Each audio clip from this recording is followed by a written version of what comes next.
आपके अपने YouTube channel climax competitive class में आप लोग को स्वागत है। मैं अनुज अग्रवाल। आज मैं आप लोग के सामने एक नया टॉपिक मैथ्स में लेकर आ रहा हूं और उस टॉपिक का नाम है प्रॉफिट एंड लॉस। तो जैसा कि हम लोग जानते हैं कि प्रॉफिट और लॉस अगर आपको पढ़ना है, बहुत फंडामेंटल क्लास होगा। आज का जो क्लास आपका होगा इंट्रोडक्शन क्लास होगा। उसमें आपको बताया जाएगा कि किस प्रकार से आप लाभ और हानि को प्राप्त कर सकते हैं। ठीक है, यानी आज का क्लास अगर आप मिस कर जाते हैं तो आपको बेसिक क्लास से हाथ धो बैठेंगे। इसलिए आज प्लीज़ इस क्लास को ज़रूर आप लोग देखिएगा और इस क्लास से आपको बहुत सारे सबक मिलता है। देखिएगा किस प्रकार से, जैसे कि अगर आप लोग कॉम्पिटिटिव का तैयारी करते हैं तो सबसे पहली बात है कि आप रेगुलर बना के रहिए और जो टॉपिक आपको पढ़ाया जाता है उस टॉपिक को आप ध्यान से पढ़िए, उस पर अमल कीजिए और उस जो टाइप पढ़ाया जाएगा उस टाइप पे कम से कम 5-6 एग्जाम्पल खुद से तैयार कीजिए और बनाने का प्रयास कीजिए, तो आपको मैथ्स आराम से समझ में आएगा। मैथ्स बहुत इजी सब्जेक्ट होता है, जो टफ नहीं है। तो आज के बात हम नहीं करते हैं, डायरेक्ट आपका टॉपिक पे हम चलते हैं। तो प्रॉफिट एंड लॉस आपको पढ़ना है आज का टॉपिक में। ठीक है, ये प्रॉफिट एंड लॉस में आप लोग को लगातार क्लास देंगे हम, जितना हो सके उतना आप लोगों को क्लास देंगे, चाहे 15 क्लास या 20 क्लास कहीं नहीं जाए, लेकिन हम लगातार आपको अभी प्रॉफिट एंड लॉस का क्लास देंगे। ठीक है, तो सबसे पहले आज का बेसिक क्लास होगा प्रॉफिट एंड लॉस का। हम लोग हेडिंग दे दिए आज प्रॉफिट एंड लॉस। ठीक है, ये तो बहुत इजी वर्ड है प्रॉफिट एंड लॉस। प्रॉफिट का मतलब होता है लाभ और एवं आपका लॉस का मतलब हानि। बहुत ईजी है, लेकिन अगर आप देखा जाए एग्ज़ाम के व्यू से तो बहुत इंपॉर्टेंट्स है, क्योंकि आप अगर एसएससी का तैयारी करते होंगे या रेलवे या बैंक का, उसमें लाभ हानि का बहुत बड़ा महत्व है। देखिएगा, तो सबसे पहले लाभ हानि को समझना है तो आपको क्रयमूल और विक्रयमूल को समझना पड़ेगा। तो ध्यान दीजिएगा, सबसे पहले हम लोग क्रयमूल समझेंगे कि क्रयमूल क्या होता है, जिसको हम लोग बोलते हैं सीपी। सीपी का मतलब होता है कॉस्ट प्राइस। क्या होता है? कॉस्ट प्राइस, यानी जिस मूल्य पर किसी वस्तु को खरीदेंगे। अगर आप मार्केट में जाते होंगे और कुछ वस्तु को खरीदते हो, जैसे आप सब्जी लेते होंगे, ठीक है, तो मान लिया जाए कोई सब्जी हम लिए तो किस दर से दिया, रेट पूछते हैं कैसे किलो, बोला 20 रुपये किलो। तो 20 रुपये ये क्या है? ये 20 रुपया है क्या? तो 20 रुपया मेरा अमाउंट हुआ जो आपका सीपी कहलाया, यानी जिस दर से किसी वस्तु को खरीदा जाता है, इसको हम लोग खरीद मूल्य भी कहते हैं, खरीदार मूल्य भी कहते हैं। यानी कहने का मतलब का है कि जिस मूल्य पर कोई वस्तु को खरीदेंगे तो हम लोग क्रय मूल्य बोलेंगे। ठीक है, तो क्रय मूल्य आपको समझ में आ गया होगा। अब आता है विक्रय मूल्य। ये क्लास वैसे स्टूडेंट्स के लिए है जो कभी कभी पहली बार मैथ्स को पढ़ रहे हैं और आपको प्रॉफिट एंड लॉस से डर लगता है, या बहुत ऐसे स्टूडेंट्स भी होते हैं जिसको लाभ हानि समझ में नहीं आता। तो ये क्लास के बाद आपको डिफिनिट समझ में आएगा। ठीक है, यानी विक्रय मूल्य होता क्या है? तो जिस मूल्य पर किसी वस्तु को बेचा जाता है, क्या किया जाता है? बेचा जाता है। यानी आप खरीदे हैं वस्तु को तो बेच भी कीजिएगा, उसको आप रखिएगा तो घर पर नहीं है। तो जिस मूल्य पर किसी वस्तु को बेचा जाता है वह आपके लिए विक्रय मूल्य होता है। क्या होता है? विक्रय मूल्य। आप यहाँ से अगर आप क्रयमूल विक्रयमूल समझ गए होंगे तो लाभ हानि डिफिनिट समझ जाइएगा। देखिए कैसे, आप क्रयमूल और विक्रयमूल पर ही लाभ और हानि डिपेंड करता है। देखिएगा, अब इन दोनों के अलावा एक और होता है जिसको हम लोग बोलते हैं बाजार मूल्य। क्या बोलते हैं? बाजार मूल्य, जिसको हम लोग बोलेंगे MRP।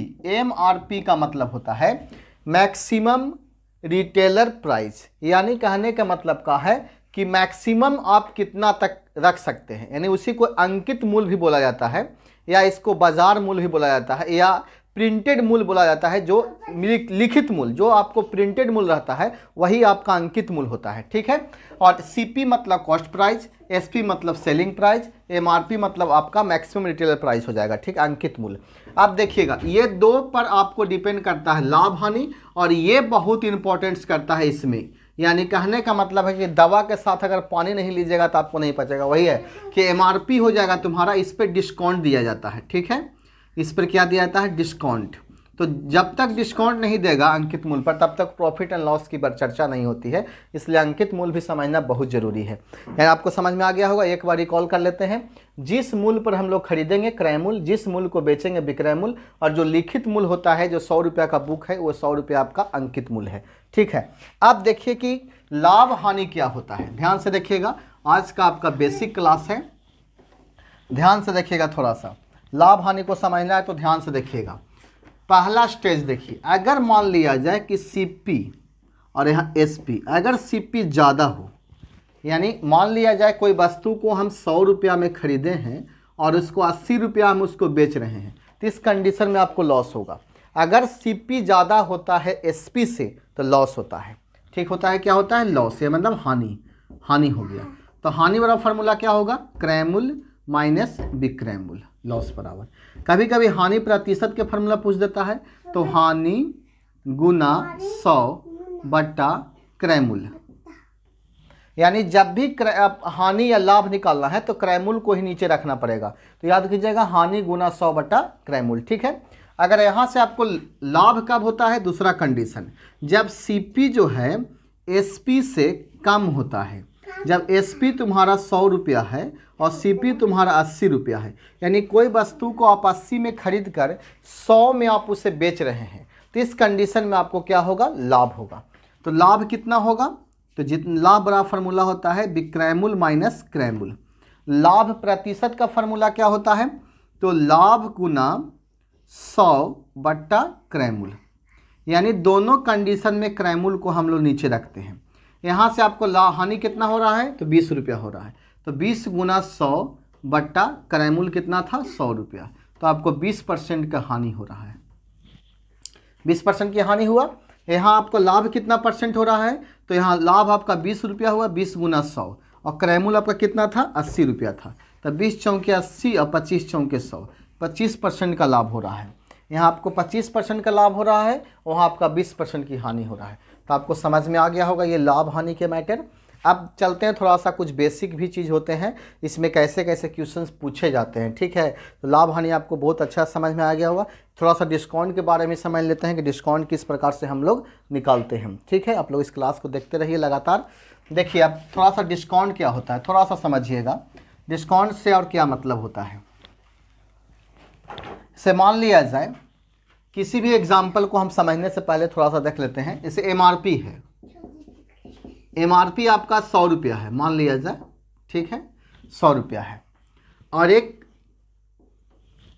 खुदरा विक्रेता जो है जिसको हम लोग मान लिया जाए कि हम हैं, अब इसे हम कोई वस्तु को 30% के डिस्काउंट पर खरीदे हैं, तो मेरे लिए यह क्रय मूल्य कितना हो जाएगा, 100 रुपया का वस्तु है, 30 रुपया डिस्काउंट दिया, 100 का 30% डिस्काउंट 30 रुपया हो जाएगा, तो 70 में हम खरीदे हैं। बात को समझिएगा, 70 रुपया में इसे हम खरीदे हैं, ठीक है। इसे हम जब इसको सेल करेंगे हम, तो जब भी डिस्काउंट हम देंगे, जैसे 20% के डिस्काउंट पे किसी वस्तु को हम बेचते हैं, तो डिस्काउंट आपको 100 पर देना पड़ेगा, ना कि आप 70 पर दीजिएगा। 70 पर अगर आप डिस्काउंट दीजिएगा तो आपको लॉस हो जाता है, ठीक है। तो 20% डिस्काउंट देंगे 100 पर, तो आप मेरा 80 रुपया में इसको सेल करेंगे। आप बताइए उस व्यक्ति को कितना प्रतिशत लाभ होता है। 70 रुपया में कोई वस्तु को खरीदता है और 80 रुपया में उसको बेचेगा, तो लाभ कितना हुआ, उसको 10 रुपया हुआ। लाभ परसेंट, लाभ गुना 100 और बट्टा क्रय मूल्य कितना है, 70, यानी आपको 100 बट्टा 7% लाभ होगा। समझ में आ गया, उसको लाभ ही लाभ होगा, क्योंकि 10% पूरे बेनिफिट कमा रहा है। यहाँ आप देखिए 30% में खरीदा था, 20% आपका में बेच रहा है, तो आपका उसका जब भी लाभ हानि का तुलना करेंगे तो क्रय मूल्य से करेंगे, और जब भी डिस्काउंट का तुलना करेंगे तो अंकित मूल्य से करेंगे। तो आपको समझ में आ गया होगा। चलिए देखिए थोड़ा सा कुछ एग्जाम्पल्स भी देखते हैं। अब अंकित मूल्य में एक और होता है एकल बट्टा निकालने के लिए। एकल बट्टा होता क्या है, एकल बट्टा को हम लोग बोलते हैं समतुल्य बट्टा। ये कहाँ से वर्ड आया, समतुल्य बट्टा। जैसे मान लिया जाए कोई किताब है जिसका अंकित मूल्य 100 रुपया है, ठीक है, 100 रुपया अंकित मूल्य है, एमआरपी कितना है, 100 रुपया लिखित मूल्य। इस पे पहले हम 10% का डिस्काउंट देते हैं या पहले 20% का डिस्काउंट दे देते हैं। तो पहले 20% का डिस्काउंट देंगे हम, तो 100 का वस्तु रहेगा 100 रुपया, और 20% उसको डिस्काउंट देंगे तो उसको बेचेंगे कितना में हम, 80 रुपया में। अब इस पर पुनः 10% डिस्काउंट देंगे, तो बताइए कि 80 रुपया का 10% कितना होता है, 8 रुपया। 80 गुना 10 बट्टा 100 कीजिएगा तो 8 रुपया होगा। तो 8 रुपया पुनः डिस्काउंट दीजिएगा तो इसमें 72 रुपया में बेचिएगा, ठीक है। यानी 100 रुपया का वस्तु था, हम 72 रुपया में बेचे हैं। तो थोड़ा सा दिमाग लगाइए कि पहले हम दो बार, एक बार 20% दिए, उसके बाद 10% दिए, उसको 72 में बेचे हैं। लेकिन अगर 100 का वस्तु डायरेक्ट हम 72 में बेचेंगे तो कितना % डिस्काउंट देंगे, तो 28% देंगे। समझ रहे हैं मेरी बात को। यानी आप दो प्रकार से बट्टा दिए हैं, तो 2 प्रकार से बट्टा ना देकर आप डायरेक्ट 28% का बट्टा दे देते हैं, यही होता है समतुल्य डिस्काउंट।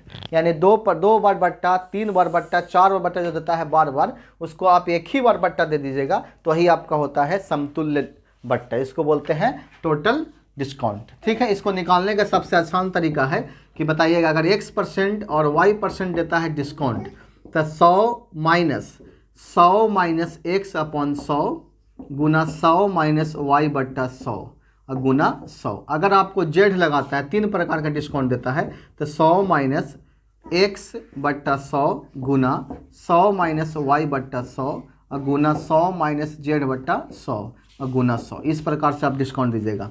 या 2 प्रकार का देता है, इसके लिए एक ट्रिक और होता है -x minus y plus xy बट्टा 100। ये मेथड आपको समझ में आ रहा होगा। इस कॉन्सेप्ट से भी निकाल सकते हैं। जैसे देखिए 20% और 10% दिया गया है, तो आप यहाँ 20% बैठाइएगा, 10% प्लस 20 गुना 10 बट्टा कितना हो जाएगा 100, 2 0 से 2 0, 20 और 10 आपका हो जाएगा 30 और 2 एकम 2, 30 में से 2 जाएगा तो आपका 28% आंसर हो जाएगा।